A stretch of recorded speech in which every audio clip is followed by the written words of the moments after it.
causes the exact symptoms that some of them come in with. And some of them get multiple prescriptions and a cocktail of these drugs. And not all of them are committing suicide. Some of them actually die in their sleep with congestive heart failure, because that's another side effect, especially on the cocktails of these drugs. So I just want to make this very aware. I understand this is really, and I'm sure Capitol Hill is catching on. I do know of a doctor that I'm bringing to town in May, Dr. Linda Legeman, of a psychologist, who is now working with CCHR, Citizens Commission on Human Rights, to make this aware on Capitol Hill and make this agenda something that will change. So I'm just in Georgia. I'm mostly going for awareness, but if there's anything else that you elected officials can do, I would greatly appreciate that. Okay, thank you very much. Any questions? Representative Williams. Thank you very much, sir. I've had the opportunity over the last several years to have been in close contact with the problem of suicide in the military areas.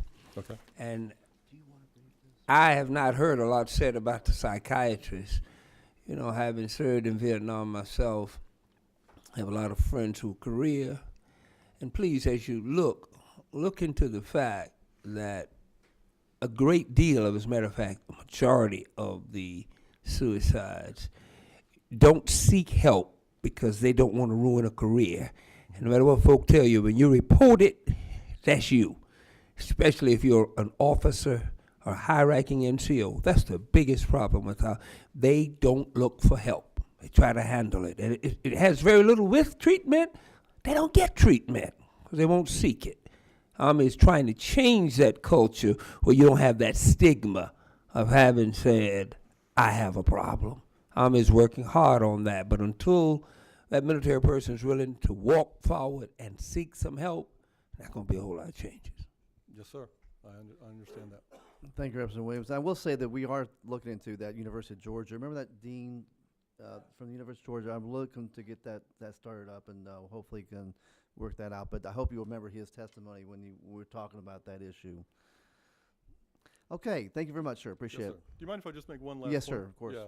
There is a retired Lieutenant Colonel, Bart Billings, who was in the service, and he is a psychologist, who also reports in this magazine that just of the over-prescription and the easily prescribed on the drugs. Okay. So it definitely, that is an issue, and definitely many of the suicides, I'm not going to say more, the vast majority, no, but too many suicides are from these drugs. Okay, I thanks very do much, sir. appreciate your time. Thanks. Yes, sir. Okay, I have a word from the Conservancy Group.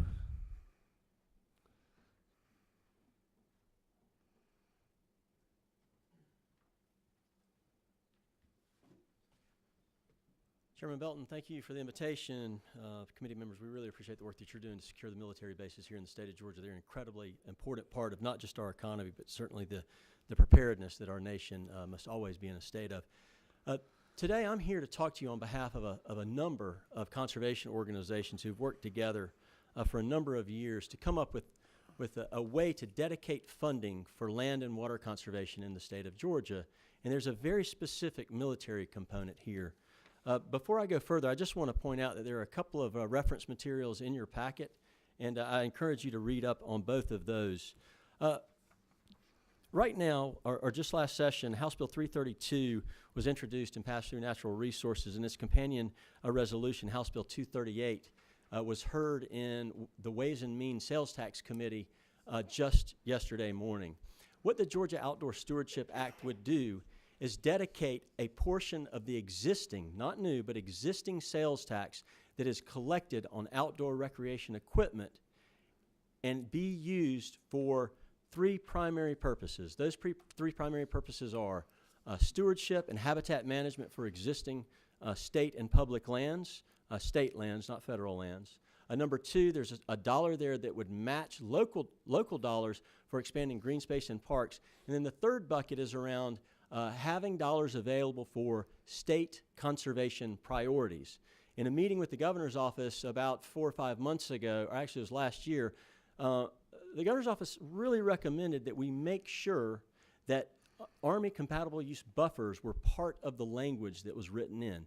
As you know, the federal government provides dollars to military bases to buffer around their perimeters so we don't have the encroachment of homes or businesses or other things that might stand in the way of live fire practice. You know, of course, the Townsend Bombing Range is the only live bombing range on the East Coast. There's a lot of live action fire and training that goes on at Benning and the other forts around the state.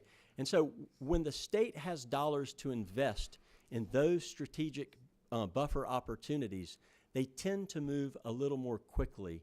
And we feel that that does provide this committee and this state not with a silver bullet for ensuring that the economic engines that are our military bases are secure here in the state, but this is yet again one more tool that you would have at your disposal. So we have been working hard with leadership on both sides of the House and Senate. We've worked directly with the governor's office, who has indicated that he'd be delighted to sign this bill if it comes to his desk. And I encourage all of you to study up and ultimately support the House bill and the resolution. There's so much more to this. Outdoor recreation is a huge engine, economic engine in our state, about $27 billion a year. But I want to focus my comments on the benefits that it could bring to the work, the fine work that this committee's been doing, Mr. Chairman. Thank you. Representative Glanton? Thank you, Mr. Chairman. You got me? Yep. Test. Okay. Thank you, Mr. Chairman, and thank you for your presentation. It stipulates here that it would be no new funding nor additional funding, but it would come from the existing taxes that are already there. So, if the stewardship gains, who loses? So, you know, that's a great question. That's a question that we know is going to be asked. If we look back over the last 10 to 15 years, the state has oftentimes issued bonds specifically for some of the mechanisms that we talk about in this bill. And looking back over that history, that number ranges between $10 and $20 million, averaging out to between about $15 million. So we've closed a $15 million out of the $40 million gap there. Additionally, when we look at the sales tax revenues and the increases that have occurred in the recent years, certainly since the economic recession, there's a great opportunity to create this mechanism without causing you all to have to work through serious or painful cuts to other programs. The one thing that we have heard loud and clear from folks like Jack Hill and others is that we need to provide a pressure relief valve so that in the event that we experience, God forbid, another 2007, 2008, and 2009, that these dollars can be freed and moved back into the general fund so that those budgets can be balanced. Follow up, Mr. Chairman? Yes, sir. And thank you for that answer. Also, would this, and have you had an opportunity to collaborate with the Department of Natural Resources? How does this fit into the Department of Natural Resources? And have you approached them in regards to adding something like this to their budget? What is their flavor?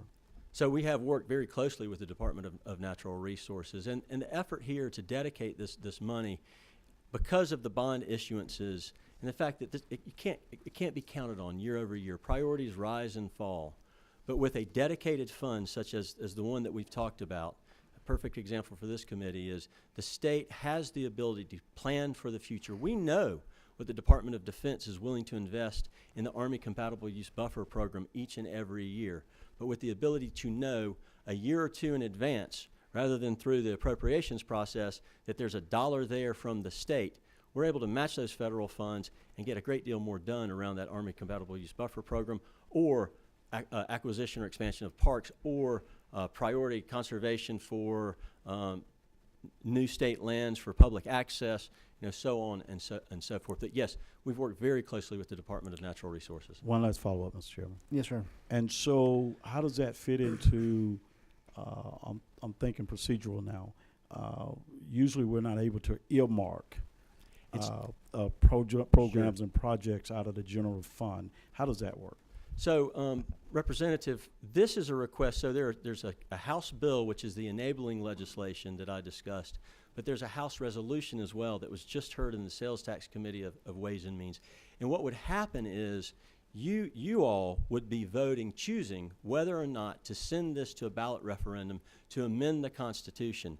I have included a poll that was conducted in mid-December by the McLaughlin Group of commonly used pollster here in the state of Georgia and across the nation that demonstrates that Georgians, on order of an 8 out of 10, so 80% of Georgians would be very interested if given the opportunity to vote yes on this bill.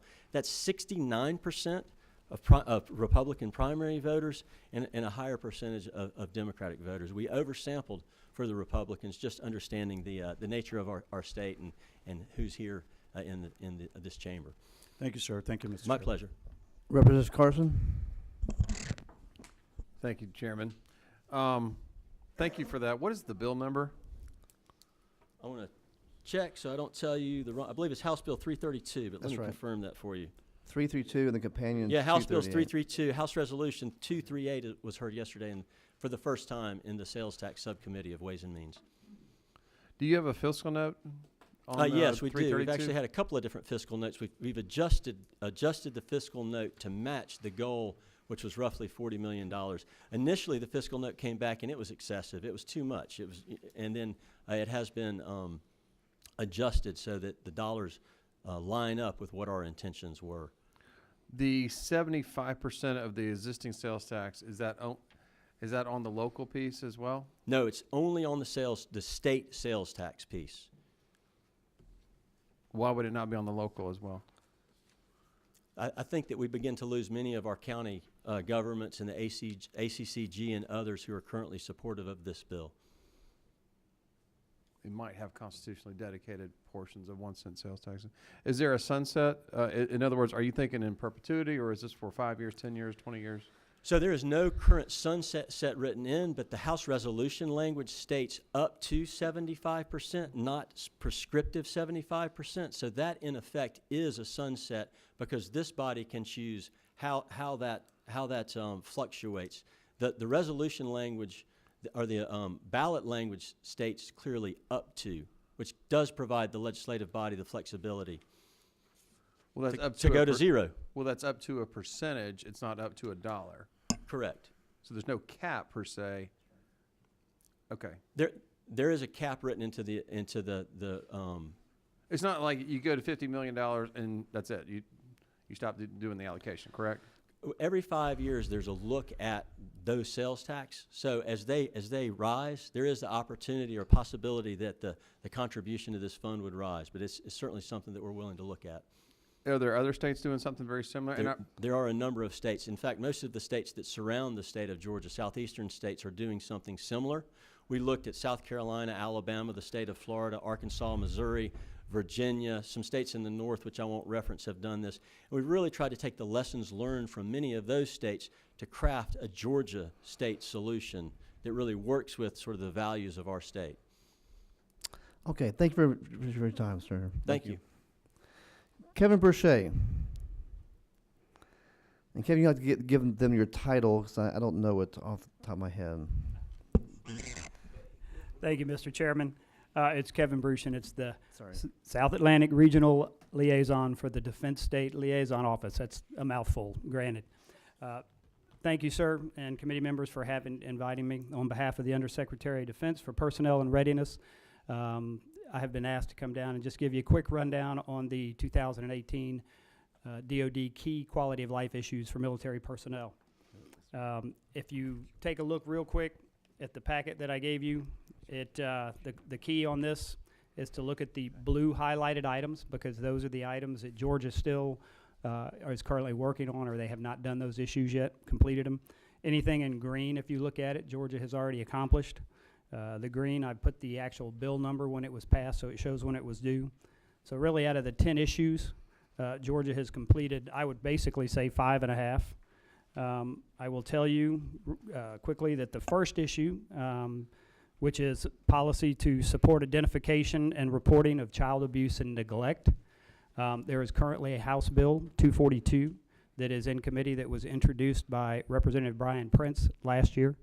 And I will tell you that bill does meet the intent of that issue, just to let you know that.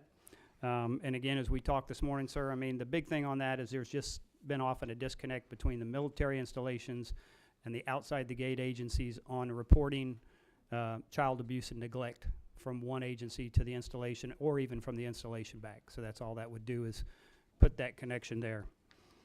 Facilitate service members receiving academic credit for military training. There is one typo on that. I had put down Senate Bill 819 that passed in 2016, and that was Senate Bill 18 by Senator Harbison. And but what it did is it was limited to the technical colleges, that they will find a way to give military credit for their academic training. But at this point, nothing for the four-year universities. Next, licensing compacts for military spouses and transitioning service members. A lot of occupations have now started to establish compacts, and we have been working with the National Interstate Compact Commission to include military spouses and transitioning service members on some of these.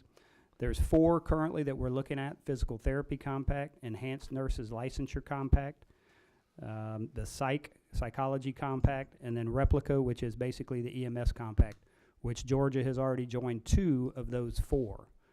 They've joined the enhanced nurses licensure compact and the EMS compact in 2017. So that would leave the physical therapy compact and the psychology compact as the only 2 left. And that will probably be, for DOD anyhow, an ongoing issue as more compacts, as our office in DSLO works with different occupations and the National Interstate Compact Commission to develop compacts that will be transitioning service member or military spouse friendly. Increased protection under state service civil relief, SCRA. Basically, it would be a state SCRA. We still are finding members as they deploy on short notice or actually get a change of station, that they're still getting tapped with late fees for everything from gym memberships to cell phones to TVs to different things. So all it would be almost like a state SCRA versus just the federal SCRA. In 2016, House Bill 825 was introduced, and it actually passed the House, passed the Senate with amendments, and before it could go over and get concurred on, they signed, he died. So nothing happened in 2017 on it. So, but other than that, sir, the others, as you see, are in green, or issues that Georgia has already tackled, are already in reference to the pro bono program. Legal representation, I mean, the program was reviewed, and Georgia's was like one of the best in the nation. So, One of the best in the nation. Say it again, please. the pro bono, Okay. yes, sir. Yeah. Representative Prince, can you talk to us about that bill that you had? Yes, House Bill 242. Basically, as Bruce stated, what it does is just closes a loop that's commanders, head DOD officials on posts where they don't see. If a child abuse case is, and I just use Fort Gordon as an example, if there's an active, and it only pertains to active duty soldiers. If an active duty soldier who lives off base is alleged to have abused their children, the local agency, family advocacy agency, they'll come in, they'll get that case. But what doesn't happen usually is that is not reported to the soldier's commanding officer or anything like that. So, or the family advocacy center on that base.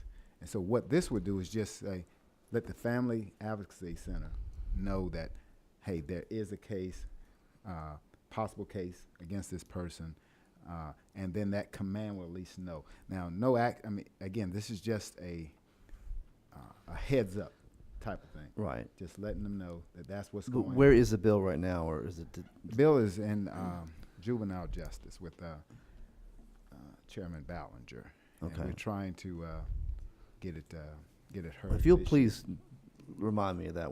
That's Sure. something we No need worries. to work on. year. For sure. And again, it's an extra step, and the child advocacy centers have all agreed that that's just another step they will have to take, but it's worth the step. And it's just notifying the family advocacy center on that base, or which that soldier is assigned, that there is a possible child abuse case. Okay. Thank you, sir. Thanks. Representative Williams, go ahead. Thank you, Mr. Chairman. Thank you, Mr. Burris, for being here. And thank you, Representative Prince. It's an interesting, because what I've found in my experience, child domestic abuse is many times hand in hand with suicide. Yes, sir. And all the indicators are is the real trouble is ahead of us, because we have in the 3rd Infantry Division, that's 5 deployments. Right.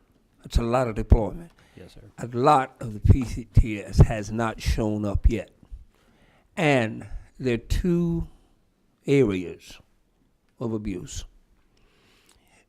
Most likely person to get reported is a young wife who's married to an E5 or below. They'll get mad and call the cops. Career folk don't, because the career's on the line. An E6 and above's wife who's got over 10 years, very unlikely to call authorities. Right. Because her husband, she knows husband or wife's career is over or just really affected, and they don't. So once again, you got the inward strife instead of talking to someone. And with hundreds of thousands of people we have brought home from the Middle East, Yes, sir. military towns like mine, it's big, and it will only get bigger. It's, Yes, sir. it's something, it's really going to blow up. We really have got to deal with it. Yes, sir. And one of the purposes behind this as well is if the installation does not know, and you're 100% right there, sir, on that. I mean, we have to basically go by, you know, whether it's reported by a school teacher, by a neighbor, you know, hopefully if the parents are, in that case, would be called. But the other thing that it does, besides just make that connection, I mean, the military treatment facility, as you well know, they have capabilities that they can bring to bear to help both the family or the child abuse victim, as well as behavioral science type, you know, things. So that's the one thing too that they're looking at is a helping piece of this. You know, I mean, we've heard often, it's like, well, again, if you do that, you know, the commander's going to take action. But when you go and look at the DOD FAP regulations, I mean, a commander cannot, unless it's actually substantiated, you know, proven case, he can't take action. So, I mean, the key thing, I know, you know, but the key thing for us is to make sure that the report comes in so that, you know, both the victim and the accuser both possibly could get the help that they may need. Yes, sir. Representative Corbett? Thank you, Mr. Chairman. Representative Prince, question on your bill. The information, will it flow both ways? If the situation that happened in Texas, where the military didn't report it to the civilian authorities, will it take care of that as well? Yeah, yes, and that's, say again? There, If it's, go ahead. I was going to say there is actually a federal requirement that I mean, that just never happened in Texas. That was a big mess up, you know, that the commander on the installation or, you know, the family advocacy program did not notify the outside agency, which, I mean, there is directions, guidance that they, you know, that they do notify, and that didn't happen. One more comment and then we'll move on here. Representative Clinton? Well, I don't. Okay. Representative Carson, do you have something? Sorry. Okay. If you would, can you talk to Paul Higby's our attorney? Can you mind talking about the? I'm very interested in the compacts because we looked at the physical therapy. We thought we had got that ironed out, but evidently there's a compact situation. Is that correct, Paul? Okay, if you don't mind iron that out to make sure we have that as covered as well. Any other questions?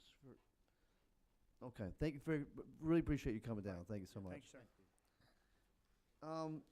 Scott Ross wanted to speak briefly from the United Way. Is he here today? No, he's not. Okay. I'm gonna go very briefly to the governor's recommended budget highlights. Patrick Love, our assistant, put this together. I think it's great because I didn't have this before. We are putting a lot of money into the military, one way or the other. The big ticket items of $4.5 million in a cyber innovation training center, $1 million for service cancelable loans, $750,000 for the Georgia National Guard service cancelable loans project, $23 million for the Youth Challenge Academies, $5.5 million for state contributions, and So we are putting a lot of money into this, $40.8 million for Veterans Affairs, Representative Hitchens. And I just wanted y'all to be aware of all this money that's coming in. And number 6, the item there, Georgia Tech awarded a $910 million grant for aviation and missile research. That sounds pretty cool. Yes, Georgia Tech Research Institute. That's almost $1 billion in missile technology. So that's a huge win as well. Any questions about that? Any comments about those numbers? Representative Carson? Not a question as much as a comment. I don't know if representatives from Georgia Tech are here, but I believe that 900 million is a contract, but it's over a number of years, maybe 9 or 10 years. That's right. So that's good, steady work for, I would say, for depending on federal budget environment, but that is fantastic engineering work right here in our home state, right here in our capital. So kudos to Georgia Tech. Representative Williams? Really great, and I'm glad to see more and more attention being paid. But missing still is a designated budget item for a full-time executive director and staff who does nothing but work on military affairs. Well, that's we're gonna talk about that. All right, Thank you, sir. Yeah. Appreciate that. Any other questions or comments? Okay, House resolutions. I know we have this coming up. Just wanted to y'all be aware of them. The first one is Marine Corps Albany. Representative Elam, you want to talk about that real quickly? Well, we're just super excited to have General Crenshaw, and he's the commander of the Logistics Command, and Colonel Carroll, he's the commanding officer of the Marine base there. They're supposed to be bringing their sergeant majors. I think it's phenomenal. This is and I've asked the general if I can say this or not, but I'm going to tell you all. He may not let me say this before the whole House, but this is the first time in history that our 2 senior officers and our 2 senior enlisted, both sergeant majors, are all African American. Wow. And, yep, for the Marine base, so it's really awesome. And the female sergeant major, she is the first female sergeant major ever for the Logistics Command, and she's retiring in June. Wow. So I hope we get to say something special about her. Of course, yeah. So I really hope you all will make it, come, make them welcome. The general's just awesome. He's a fine, great. Everything on the base he invites me to. I know him personally. I know the colonel personally. They're just wonderful people. Thank you. It's next Tuesday. The 6th. The It's 6th gonna of be February. at 10 o'clock. They're going to arrive here probably about 9:40. I'm going to take them to the general's outer office. We're going to go in and meet the governor at the governor at 10 o'clock. As soon as we meet with the governor and he takes a picture, then we're bringing him to the House. And of course, they're going to address the House in an invite resolution, and then we'll take them to the Senate. Very good. Thank you. And Fort Benning will be the next day, 7th February. I don't see anybody from Fort Benning here. And then Kings Bay is coming the 20th of February. Representative Corbett, you want to talk about that a little bit? No, just again, we're excited to have them come and to recognize King Bay and for the job that they do. I know everybody that went on the tour of the submarine had a really eye-opening experience. That's a great experience if nobody, if you haven't had the chance to do that, if you get the opportunity to take it, it was quite a good experience and a lot of learning experience for us. So look forward to having them here to recognize them, and pretty much like Daryl's doing, we'll start out with a picture with the governor and then bring them to the House. William Ligon's going to have them in the Senate, and they'll meet with the Secretary of State and then some other people that day. But anyway, look forward to having them here. All right, thank you. And then we need a date for the Dobbins Air Reserve Base as well. I'm hoping we're working on that. Representative Carson? Yes, so I've spoke to Captain Meredith Kirchhoff. They're very excited about coming down. I think it'll be Brigadier General Stephen Parker and Marty Hughes, Colonel Hughes. They were both as part of our visit back in, October of 16. That's right. So there might be a few others as well. We might want to do something together with the Guard. I know we just had a Georgia Guard Day, but maybe we want to do something on a joint level. Okay. If you would just start working on that, and please make sure you get those resolutions in, because it's taken the resolution, the Legislative Council. They have the adjournment schedule. It will probably be early March, but Okay. No hurry. Just want to make sure that happens. The next item is base visits. I want to just feel y'all out about that. Representative Williams? Ask you, there's one other that will probably be an invite, resolution HB 245, the teacher licensure bill.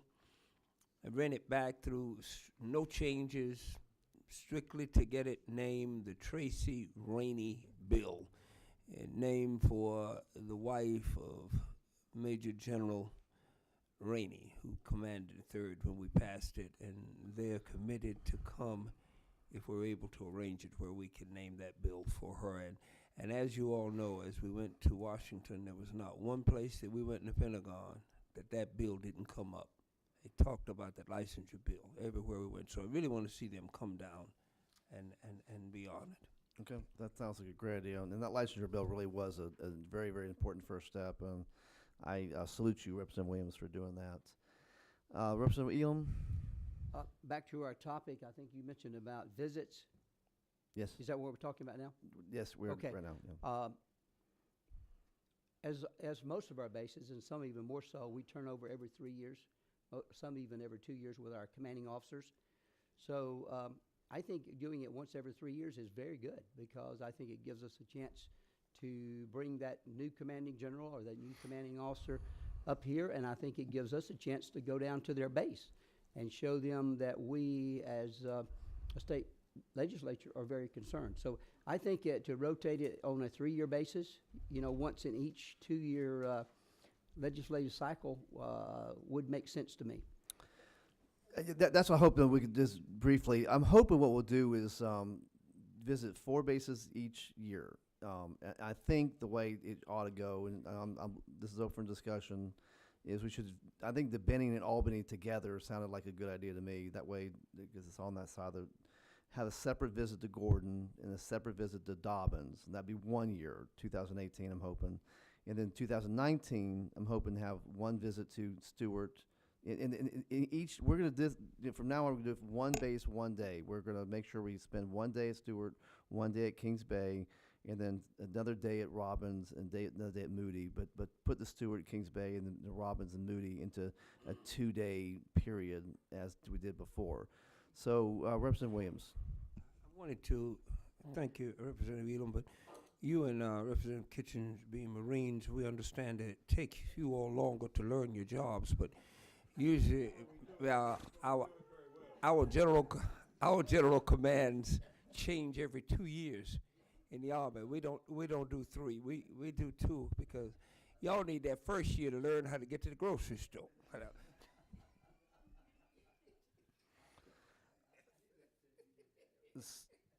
Thank you, Representative Williams. Appreciate that wise comments. So, do you all agree? Obviously, it's the speaker's pleasure, but this is what I think we should do. Any dissenting votes on this?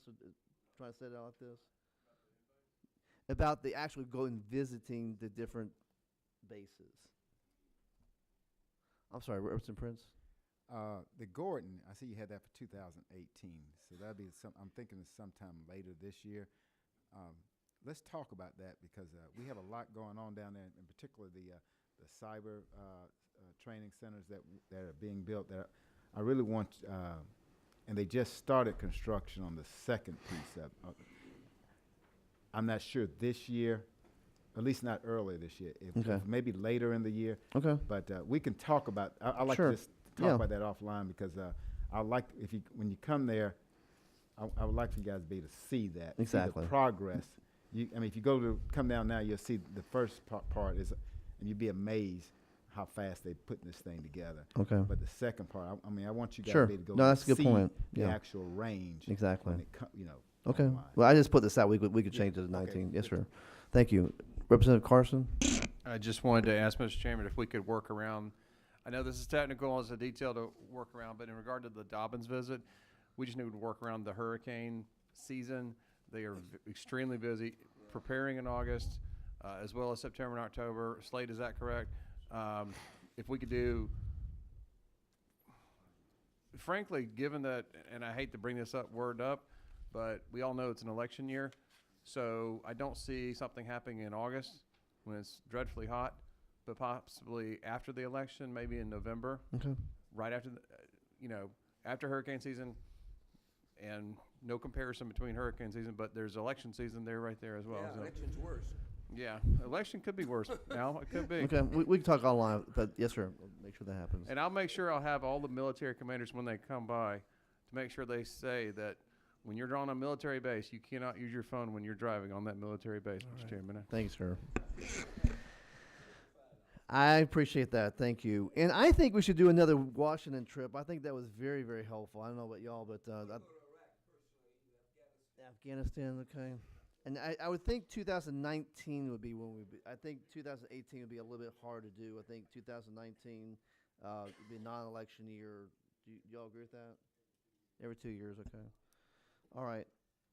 I want you to know that we are working on, Representative Williams, Georgia Defense Initiative Council.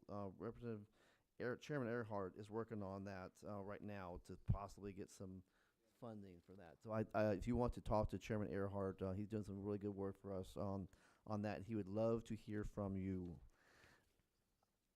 You would, again, University of System Georgia and Technical College System of Georgia won some other awards for excellence in military-friendly. And we have a couple of members here. Do we have anybody from the Technical College? No? Okay. I have this piece of paper somewhere. All of these pieces of paper. Thank you. So it looks like this. This year, number 3 in the nation in military-friendly schools in the nation was Armstrong State. Number 9 was Georgia State. Number 53 was University of Georgia. Number 61 was Kennesaw State. Number 70, College of Coastal Georgia. Augusta University, number 93. Georgia Southern, 112. And University of North Georgia, 129. So that's 8 in the top 130 or so. And technical systems, even better. Savannah Tech, number 1 for the second time in your year. Number 1 in the whole nation.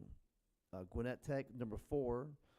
Wiregrass, number 14, and Central Georgia Tech, number 23. So they're doing a really good job. And this is really important, not just because we have military-friendly schools, but because military folks who get a degree, who can move on and have a job, are much less likely to have suicides. And it's a big deal. So I really applaud these people. We'll bring them back. What's that? It's good brag stuff. It is a good brag stuff. I'm going to briefly let y'all talk about anything that you think we should be doing right now that we're not doing on the road ahead. Is there any, besides the bills we're passing, is it something that we should be moving towards that we're not doing right now as a committee?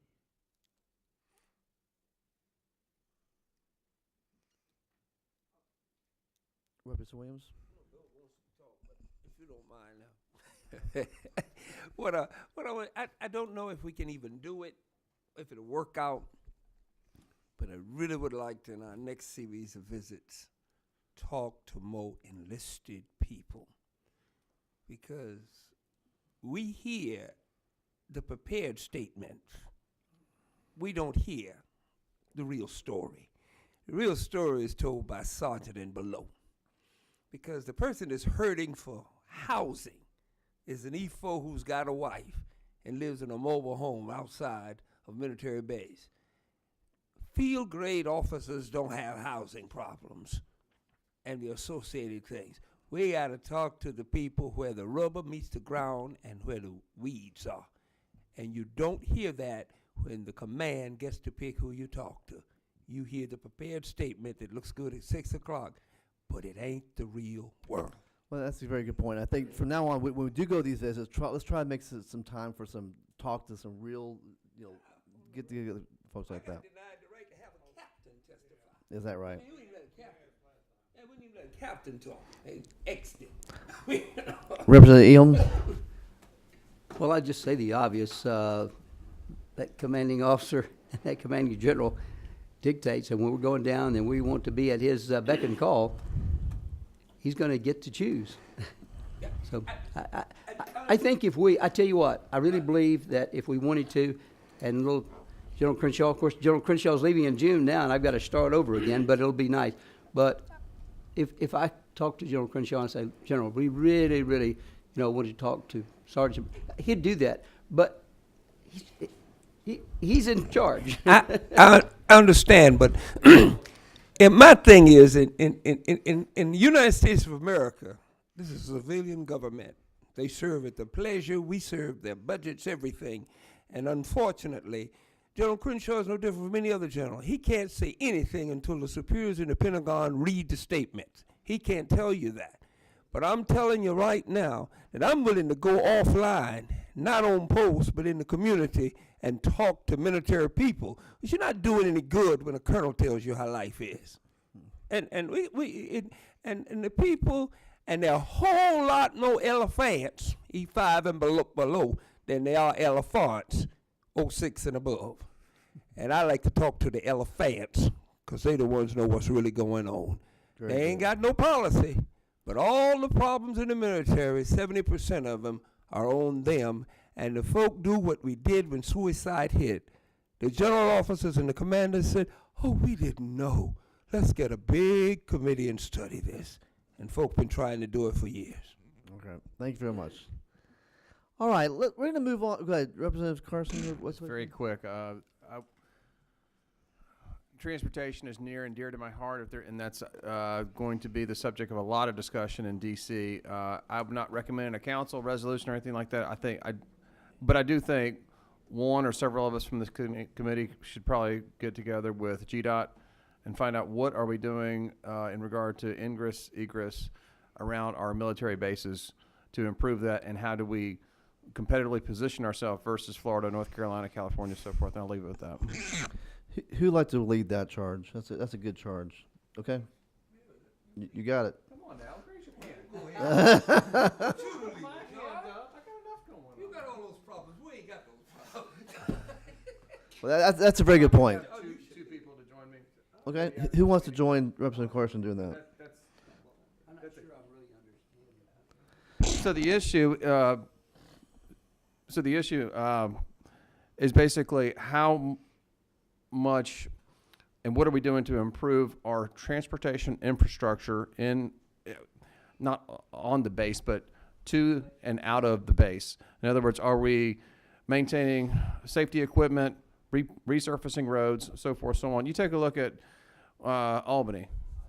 Okay, so how old are those railroad tracks to ship those armored personnel carriers from the port in Jacksonville to Albany? What's our strategic competitive advantage for Georgia in regard to our transportation infrastructure? What I keep hearing all the time in regard to how we're comparing to other states, education, licensure and housing for the family, and transportation. That's right. And Chairman, I would, in the absence of anybody else, and unless there's somebody more qualified, I would love to lead the charge on the transportation I'll let you side. lead the charge. We'll get two more people on offline for you. That sounds good. That's a good idea. We're going to go talk to some folks who have some bills come and talk to us about that. We'll start with Representative Spencer, since he asked before. So if you'll kind of briefly tell us about your bill, and sure appreciate you coming. Well, thank you, Mr. Chairman, and I really value the work of this group. I think it's an absolute necessity that the speaker has put forward. So, as you know, Kings Bay Naval Base is in my district. I am a military brat. I was born on Offutt Air Force Base, and my dad was stationed at Moody Air Force Base when I was about 2 or 3. And I grew up in South Georgia, and so I have an affinity for the military. My uncle served in the military, and so did my grandfather in World War II. And what I bring before you today is something that got brought to my attention probably about 2 or 3 years ago. And Representative Corbett's he and I both represent Charlton County, but the hospital in Charlton and Folkestone is actually in his district. And one of the things I got sort of onto is I had local veterans there in Folkestone asked me about the possibility, could we turn that hospital into a potential nursing home for veterans, our veterans home. And so I started thinking about that, and I said, well, that's kind of a heavy lift, but it's something to kind of chew on and think about. But then I started thinking about, what about these other hospitals that have closed in Georgia, especially in the rural parts of the state? As you know, with the VA system, you know, if our folks down in our neck of the woods have to go to a VA hospital, it's either Dublin or where I'm at, Gainesville, Florida.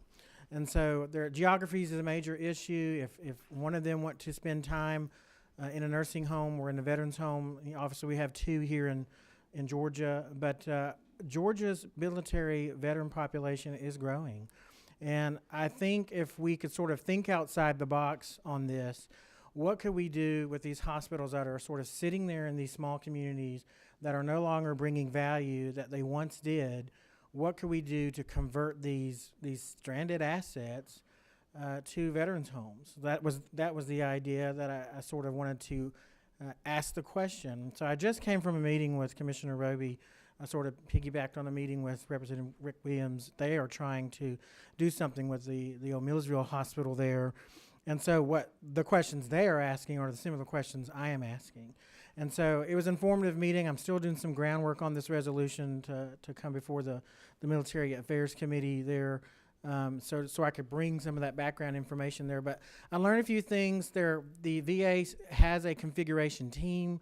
They look at this stuff all the time, so I'm aware of that. I've got some names and numbers I need to call and sort of kind of get an idea of what that process looks like. How do we get those folks to come down and visit these hospitals? Will these hospitals meet the criteria? I don't know. Those are the questions that we need to ask. And so these are things that I want to try to entertain with this study committee and sort of kind of dig in deep. This is something I see as a long-term project. This is not something that could happen overnight because we've got to work with our Fed counterparts there. It may be a state and local partnership on an issue like this. So that's really the impetus for the resolution. And if you have questions, I'll try to answer them. But at this point, I'm still exploring this idea, and I think a study committee would be helpful in kind of nail down some of these other questions. Okay, I have to go to another committee meeting. So Representative Williams, do you mind chairing the committee at this point? I appreciate your time. And we asked Representative Scott also wants to talk about her bill. Thanks.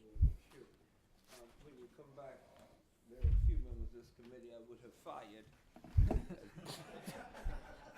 It'll be somewhat slimmer than it has been.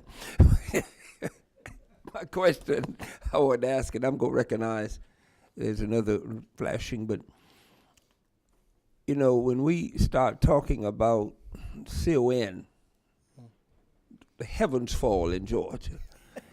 And if you think the heavens fall over hospitals, try nursing homes. It's just as brutal. 70,000 people live in Liberty County. We couldn't qualify for another nursing home. We had to put it in Long County, my hospital, because of CON. So that's something to consider, because the folk who have will fight hard to make sure there's no competition. So that's one thing. And who's number 15? You got the floor. Al Williams. Well, I'll take another 3 minutes. I'll take another little bit. All right, thank you. Al, close yours off. Okay. Any other questions? Thank you so much, Representative Spencer. I think it's a good idea. We certainly look forward to getting more information on it. Oh, and I've given you in your packet from the, I think it's the Armed Services Nursing Home Association. It's a couple years, maybe 3 years old, but they kind of do a survey of the status of the veterans homes in the United States. So just kind of look through that. That's sort of the basis I'm working off of there. Thank you. Thank you, sir. Representative Scott, will you come forth? You've been very patient, and both of us were supposed to be at another meeting, and so I said I'd hold out as long as you held out. Go right ahead. Good afternoon. Be very brief. I have House Bill 719, and it is to it will require the housing authorities to develop and implement policies granting housing preference to veterans who are homeless. This is trying to help us take control of our homeless veterans. You know, we have a lot of homeless veterans here in the state of Georgia, and feel like if we could have the housing authorities to provide veterans preference, just like we have with the job situation, do the same thing with our homeless veterans. So that is what the bill basically is about. Let me ask you a question, and I think some of the members of the committee might be able to help me with this, but I know that in Hinesville, our housing authority comes under HUD, federal. And so would this require some federal action, because most of the housing authorities, most of their money comes through housing and urban development. I don't know. I'm asking anybody that can help with that. I'm not really certain. I don't know. Well, that's something that I will look into. Please but look I think into it. that I'm not they certain. may already have, or they have already set a policy, but I'll make sure and get you the information. Please. Yeah. I think it's great if we can help it. Unfortunately, if you take a poll, half the people on the bridges and on the streets are Vietnam veterans. You know, so certainly needed. Certainly needed. Okay. All right. Now, my young consigliero, is there anything else we need to cover? Because I don't think we have to stay here until the chairman gets back. Not that you're aware of. I've been told by my advisor that he is not aware of any pressing business. So unless folk have other things to do, let's just stay here and talk for another hour or so. Thank you all. Thank everybody for participating. We thank you so very much. This is adjourned.